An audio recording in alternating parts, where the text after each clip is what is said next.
Ayun o. Ako nga pala si Smart Smash. Mahilig mang smash ng kalaban. Pero bago nga ang lahat, follow, like, and share mo na din kay Smash. Para nga updated ka sa mga nilalabas kong video katulad nito. Balik nga tayo sa game. Ang ginamit ko nga dito, si Suyu. Kaya tara, simulan na nga natin itong laban na to. Inuna ko nga dito yung red buff. Tapos isunod ko naman yung taong bato.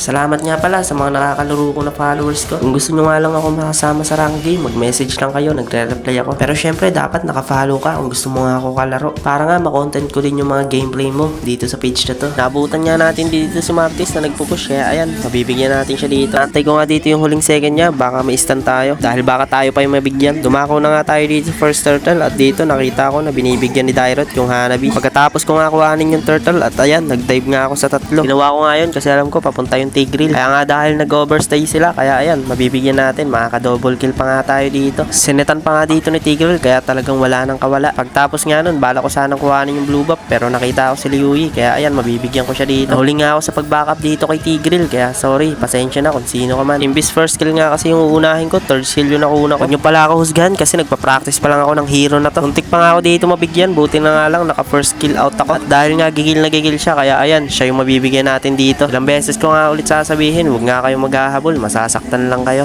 Bili kaya. Ano sa'yo? Depende lang, depende. Ano sa'yo? Ay boss, parang babanatan mo naman yung tropa ko.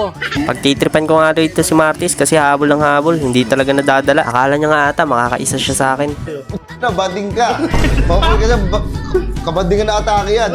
Ang kulit nga dito ng ginawa ni Martis, nag-vengeance kahit wala na pa naman ako ginagawa sa kanya. Hindi ko alam kung AI ba to o may sapak lang sa ulo. Nagulat niya ako dito kasi may parikol na Liuyi. Sa kakahabol nga nila, kaya ayan, tingnan nyo yung mangyayari dito. Sila pa nga yung mabibigyan dito ng dalawa, madadamay pa nga dito si Liuyi. Nga pala kayo mag-request ng mga content na gusto nyo gawin natin. Basta nga related sa Mobile Legends. Next season na nga lang tayo magbabatak sa paglaro. Para nga din makalaro tayo ng mga malalakas na kalaban. Baka nga din kasi hindi na din kayanin yung araw kasi 6 days or 5 days na lang ata mag-i-in season na. Eh hindi naman kasi talaga tayo batak maglaro. Pero sa next season nga ay babawi tayo. Hindi nga pwede na hindi tayo magmi-mythical glory. Or baka nga isagan natin hanggang immortal. Pero ayun nga, kung kakayanin natin, mag-message nga lang kayo kung nahihirapan kayo magparang. Pwede nga kayo sumabay sa akin. Tutulungan ko yung magparang down. Ano kapasig? Uy, Magic kayo ron? Alas 2, alas 3.